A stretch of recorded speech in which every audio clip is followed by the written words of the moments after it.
La plata tan llena de polvo y arena, porque aquella tarde iba a torear aquel aldeano de cerca limanes que come avellanes en sin descascar.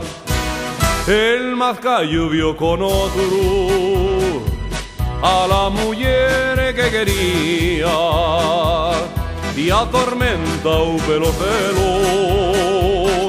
Allí lo azotó al tranvía y mirando y para la sangre que salía de un reñón, bebióla creyendo que era vino tinto con sifón.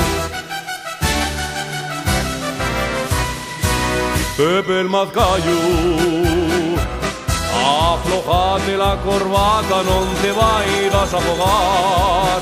Pepe el mazcayo, aflojate el cinturón, no vayas a reventar.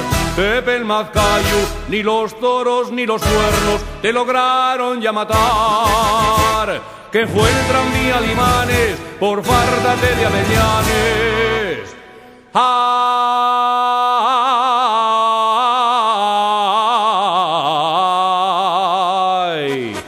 Pepe el mazcayo.